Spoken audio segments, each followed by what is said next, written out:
When a human infant comes into being in any community in any part of the world, it has two things in common with any other infant. First of all, newborn children are completely helpless. Apart from a powerful capacity to draw attention to their helplessness by using sound, there is nothing the newborn child can do to ensure his own survival. Without care from some other human being, be it mother or father, an infant is not liable to survive. This helplessness is characteristic of a human infant, and is in contrast with the capacity of many newborn animals to stand up within minutes of birth. They don't even have difficulty running with the herd within a few hours. Since young animals are certainly in danger, sometimes for weeks or even months after birth, compared with the human infant, they quickly develop the capacity to protect themselves. However, the human infant is in need of others for a very long time.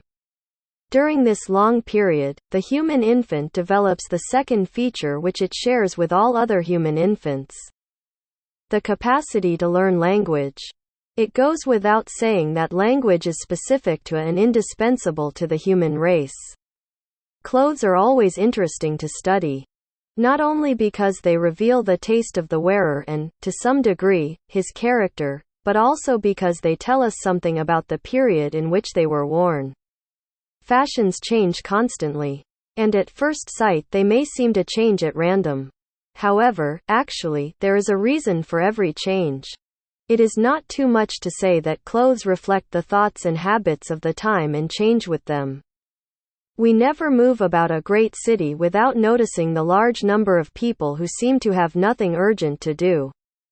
Although most of us complain of lack of time, the streets are crowded with people who stand in line to buy what are not necessarily in need. Every day the stores are filled with women who don't seem to be in a hurry to return home. They look around from one department to another at leisure. Yet if any of these people were asked to do something they don't feel like doing, more often than not they would say that they were afraid they had no time to spare. I am often asked what living in Japan is like. Today, some 12 years after coming to Japan, I can say that living here is very comfortable. I feel at ease. But this was not always the case. The first time I came to Tokyo, I went through a culture shock. The reasons were very simple. I spoke no Japanese, I had no close friends, I could not cope with the cultural differences. But after taking a trip around the world in the summer, I was determined to try my best to adapt myself to living in Japan instead of giving up. And I have never regretted this decision, for today I am as happy as ever in Japan. Now I can speak some Japanese, and I enjoy talking with some of my Japanese friends. One of my great pleasures in Tokyo is reading the Japan Times every morning over coffee, before watching the news on TV. Because it deals with a lot of international news and has fewer advertisements, I think highly of it. By comparison, most American papers make much of local news and devote most of their space to advertisements for food and clothes. And speaking of food, I prefer Japanese food to American, especially Japanese bread.